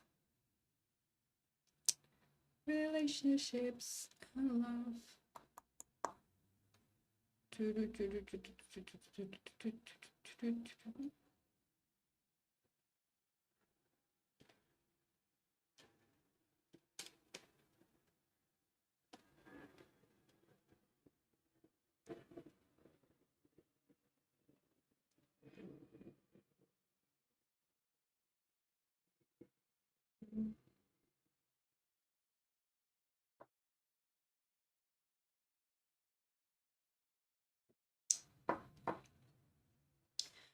Oh, yes, friendships across time and space.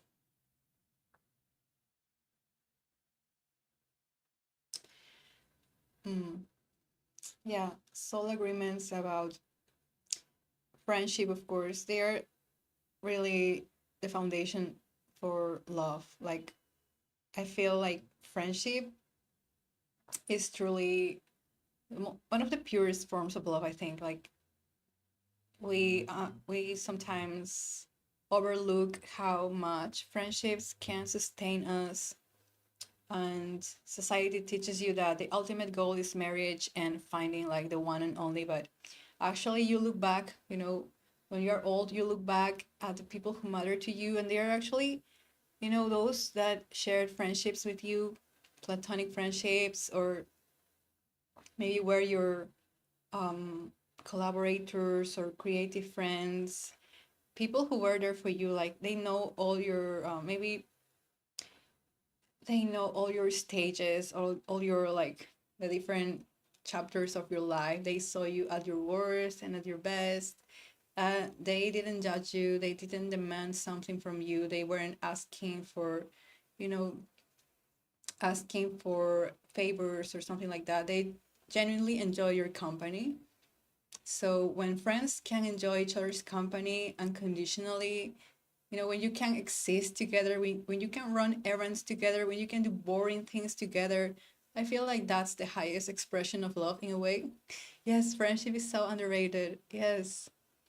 So, yeah, friends who you can just be there together, co-regulate yourselves, um, you know, just coexist together, do nothing together. Sometimes you just hang out because you want to. And yeah, friendship is so underrated.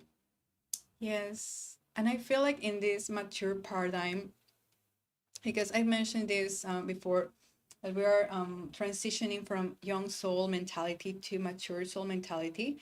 We are leaving behind competition, individualism, selfishness. We are leaving behind those kind of like self-serving imprintings from society and culture. We are evolving into this paradigm that is about connections and community and equality and freedom. And a big component of this paradigm is that friendship and those connections. So in a way, for example, in Latin American cultures, it's pretty common that many people live in the same household, like parents, children, their nieces, their aunts, their grandparents. And yeah, this also comes from the baby soul paradigm, where everyone lived together to feel secure and safe. But in this mature paradigm, that's going to be revisited, but it's going to be chosen families, right? Chosen friendships that are going to choose to live together in these units, in these uh, community buildings.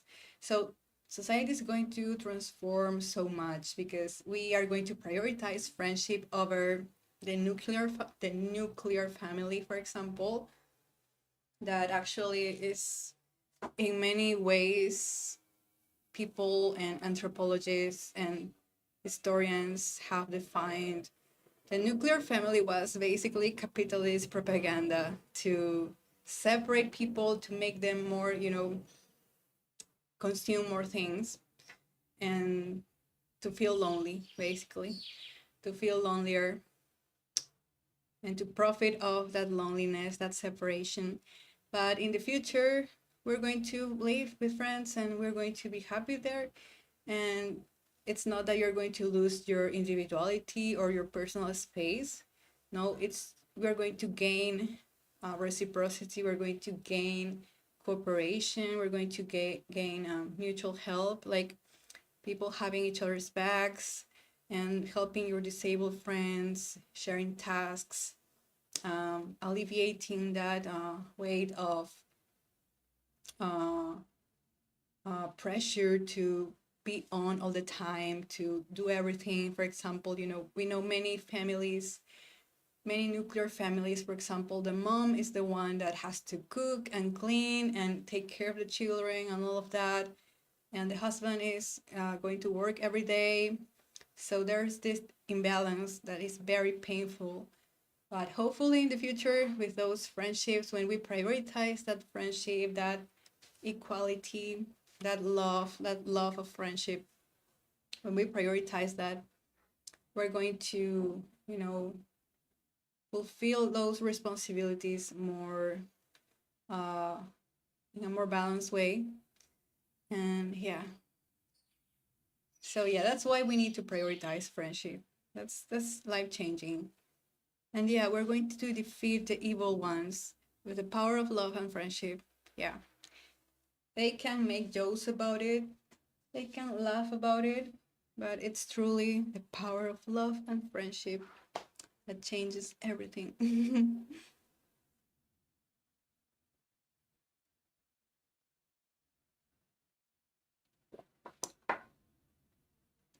And again, that's part of the learning of all souls too. And many of my clients and friends who are all souls, and I've done readings for them, I know that they are also living alternative lifestyles. I have two close friends that are experimenting with polyamory relationships that also have their own challenges, of course. And I also feel like polyamory itself is a very mature paradigm way of experiencing relationships. Of course, again, the mature paradigm is going to express itself through the values of community, cooperation, and responsibilities. And of course, it's going to have a negative pole because that's how it is, right? Remember, young souls, when they are negative, they are toxic, harmful, violent. But when they are at their positive, they are very inventive and forward thinking and ambitious, and they create amazing inventions for everyone. Now, mature souls, on their negative, they can be very dramatic and they have all these heightened emotions all the time. They can deal and struggle with jealousy, with possessiveness in some cases. And that's why, there is this different approach to relationships, and they are going to have their own challenges too. Polyamory has its own challenges, and people who are interested in polyamory also need to work through their own beliefs about what it means to be with another person who also chooses another partner, who can love. Your love can be expansive. Your love is not about just one person, but maybe one or two or three, you know and of course it's not for everyone, and I'm not saying that polyamory is better than monogamy, but this is another way of experiencing love that I feel it's going to be very healing for many mature souls, especially mature souls who have lived constrained by traditional dynamics. So yeah, that can happen in the future. As for us, all souls, again, yeah, for all souls, friendship is very, very important. And again, for all souls, what matters is not quantity, but quality. And in general, like an old soul who has like two, three, four close friends that they can trust, like that can be enough for them. Like when you're an old soul, you know that you don't need to have like a huge social circle to feel nurtured, to feel that all your emotional needs are met. Mm-hmm. So I am an old soul, and I really feel like, yeah, I'm so happy just, um, with the friendships I have cultivated. I'm really not a very extroverted person, and I don't feel a need to be that. I don't feel like an urgency to go out all the time and meet new people, because in many ways I feel like I've met already many people. And yeah, it's like these days my experience is about being a teacher, basically being a teacher, a guide, and I love it. I'm like so in love with my life and what I share. And of course, it's not perfect, and there are challenges, of course, but it is good, and I love it. That is super interesting. Yes. Mm-hmm. Yeah, it's beautiful, and I see people experimenting with alternative lifestyles. If you're interested, guys, I think there are many resources online about transforming heteronormative relationships. So, uh, heteronormative relationships are the ones that tell you that, yeah, straight people, what's natural and normal, and just having one partner all your life, or being a serial monogamist, right? Just going partner after partner next to the other one and the other one. So to me, at least personally, as an old soul, uh, I feel relationships can be exhausting in a way. It's not that they are bad, but I really have to feel a very deep connection to someone in order to really create a relationship, like can be romantic or sexual or something like that. So, as I said, like Pitbull says, been there, done that. I already have those experiences in me. So, this lifetime, I feel like I'm pretty chill about, romance or like boyfriends, or I don't know, husbands. And of course, I love Disney movies. I love the cutesy stuff, and you know, princesses, princes. It's so beautiful, of course. But yeah, it's not that. I don't feel like that's a very huge priority for me. And yeah, it's like it's amazing. So, and also children. The topic of children is very like these days. Women are deciding they simply don't want to have children. That's totally okay. Again, many of the women who choose not to have kids are usually also mature souls, or old souls who have had that experience already many lifetimes before. Maybe in your previous incarnations you were a mother, like in each and every lifetime you were a woman, and now you're like, you know what, I want to take a break. I am done with having children. And also on a soul level, it's like all the souls you had agreements to experience the parent child monad, you already fulfilled all those agreements. So you're like, okay, does anyone else want to be born through me? Like, anybody? No? Okay, done. Basically, that's how it happens. Like, no one else wants to be born through me. No one. I don't also want any of you here. So not. So yeah, in my case, and of course, people can change their mind. Of course, you can do that. And in my case, I feel like again, it's not a priority to have children of my own. And but my children are my projects, my community, the things I love, the things I care about. That's how that energy of nurturing can be expressed. And it's lovely. If you're an old soul, usually your children are your animal companions, your pets. Can be people who are younger than you in age, that you fulfill this role of mentor or teacher or healer, right? Because you are watching them grow, and it feels, fulfilling. Of course, I find fulfillment in helping others grow. And yeah, it's kind of like a different way of being a mother. So yeah, everything is valid.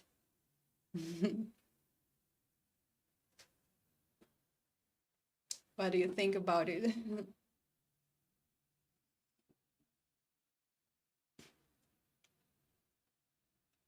And yeah, that's a very liberating way of approaching motherhood and children. Every lifestyle is valid, yes. Mm-hmm. So it's about asking yourself, is this something I really want for me? Or maybe I want to make someone proud, or I want to continue my lineage. Like, sometimes I feel men talk about, continuing their legacy. And they're like, it's because people have told you need to do that. And yeah. But yeah, all souls, we have like, well, every soul has free will, and ultimately it's up to you what choices you make, what feels natural. Again, you can use your soul blueprint to align to those energies, those natural energies that only you can express. And explorers, for example, since explorers are the most transparent archetype and the ones about immersion, about accumulating experiences, absorbing everything they can, experiencing life.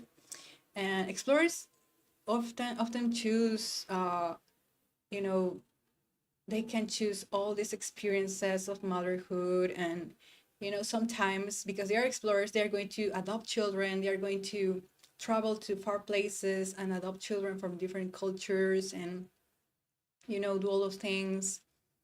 For example, that can be a way how explorers experience motherhood, through really connecting to different cultures and helping children from those different cultures.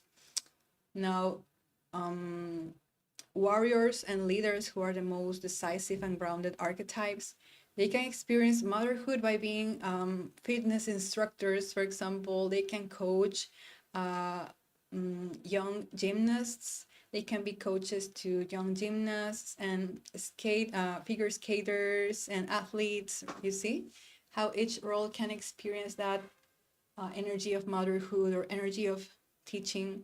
Oh, thank you, my dad. It's okay.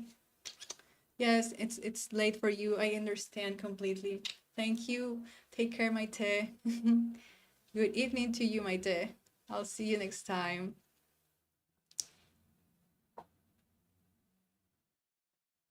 And to my friends who are watching or still just joining the stream, my name is Robaliaga. I am a spiritual mentor, healer, teacher, channel, and here I share everything about spirituality, metaphysics for all souls, light workers, conscious creators, activists, and I am very passionate about this. So yeah, you can ask any questions related to channeling, psychic abilities. Today's topic, it's been a very juicy, yummy one.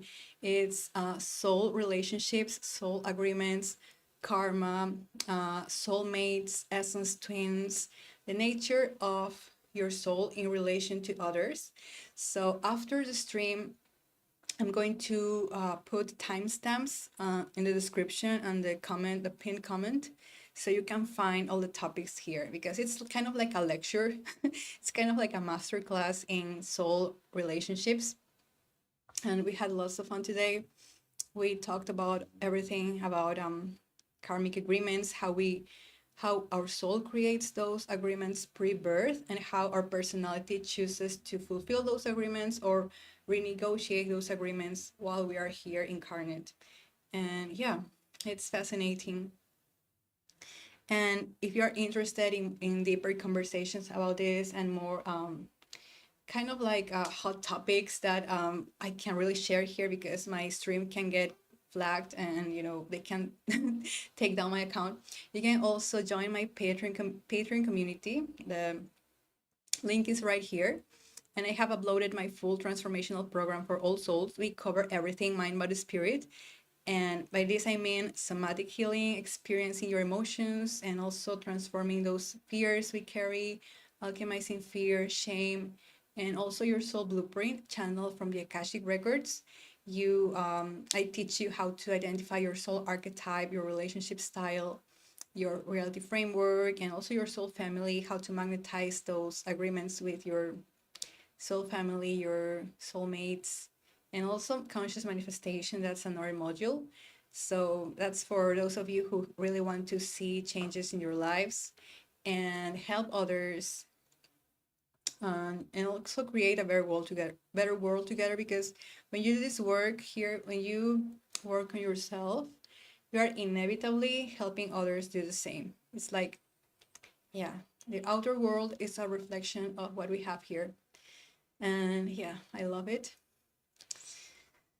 Thank you so much for being here, my friends.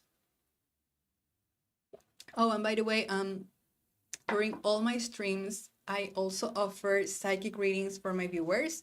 These are at a special price, $25 per reading, and there are more instructions in the description to order yours.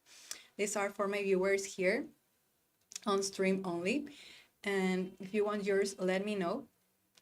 And yeah, I'll be happy to do a reading for you. I tune into my spirit guides and I pull some cards as well, and I'll share some guidance for your question. And yes. So I posted my streaming schedule on my Discord community. You can find the link on the description too.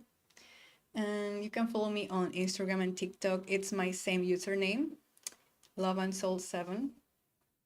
If you're enjoying the stream, please give me a like and subscribe to my channel. It really helps me. And I know that you have heard this before from every single YouTube creator. I know it.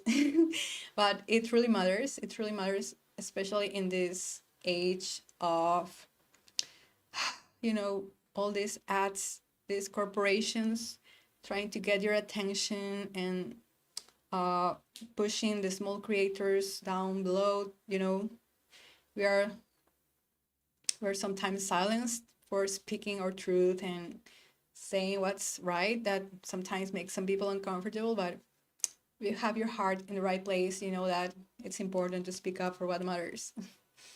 So yeah, here we support every single human being. We support human rights, animal rights, environmental rights, women's rights, people of color, vulnerable communities, LGBTQ&A.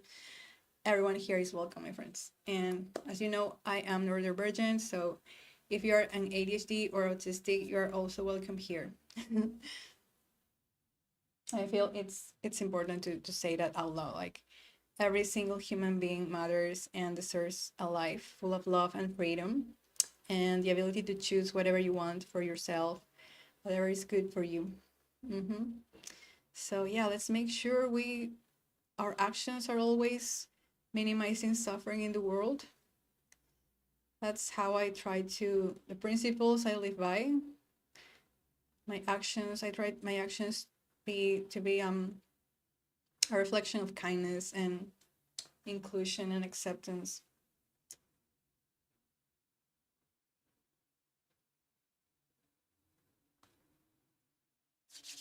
And I feel like I want to heal, like do some healing, like short healing meditation maybe before we close the stream. So yes.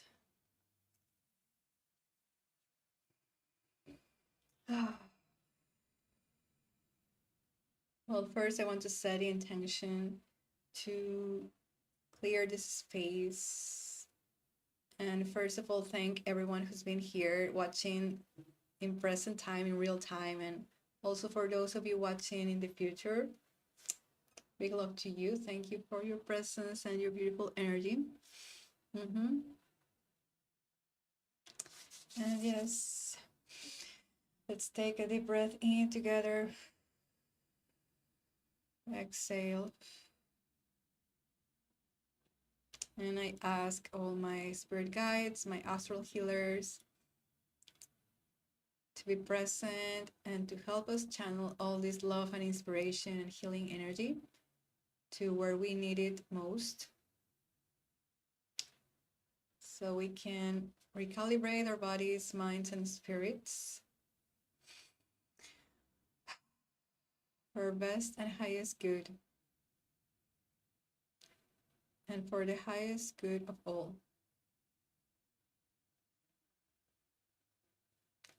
It is done. It is done. It is done.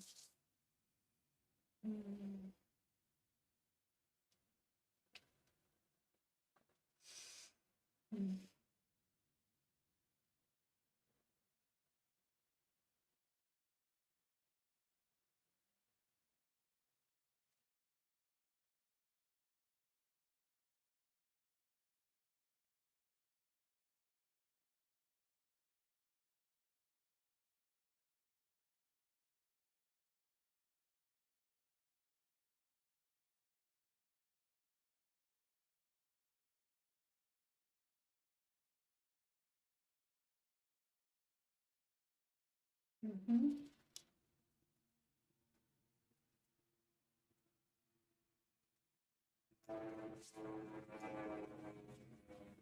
You can also set a personal intention for you.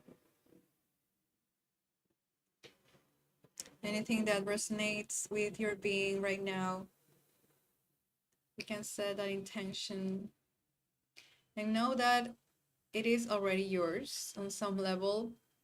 What you seek is always seeking you, especially when it comes from a place of love and integrity and authenticity.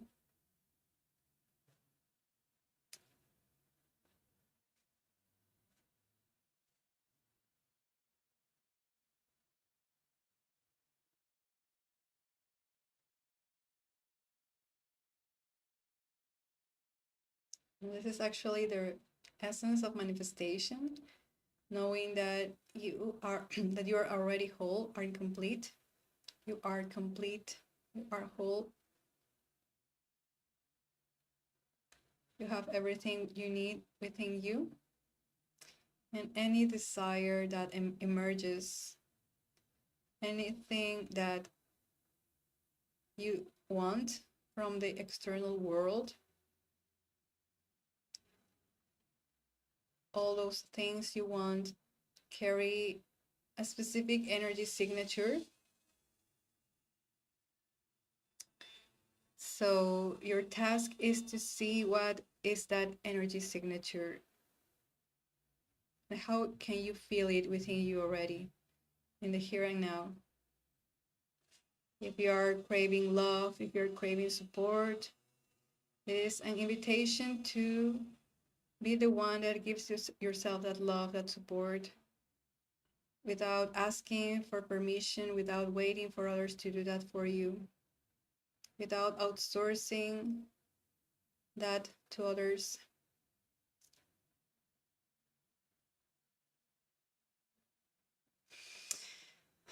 Take a deep breath in, inhaling that radiance, exhaling that radiance, that alignment.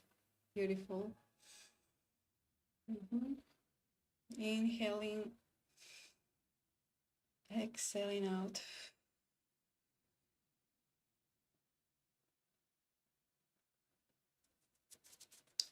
Excellent, my friends. It's a short little healing, but can be very powerful too. And I have lots of meditations and healings on my channel. So check it out.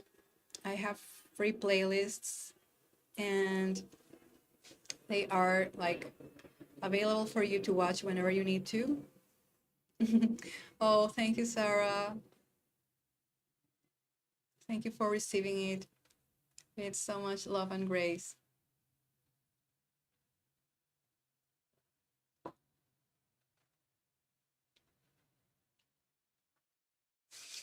Mm-hmm.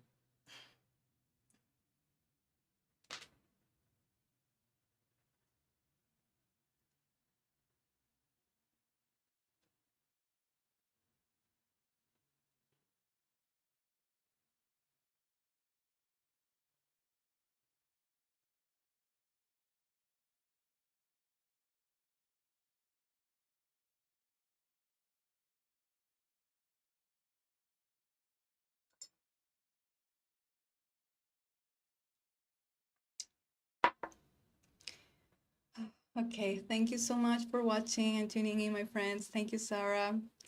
Thank you again, my Ted, and everyone watching from the future. It means a lot to me, and I hope you find my sharings helpful. And I'll be here tomorrow. I'm going live every weekday this week. So yeah, it's so fun to be with you, my friends. Thank you. Have a great evening. Have a great evening, afternoon, great day wherever you are. Bye.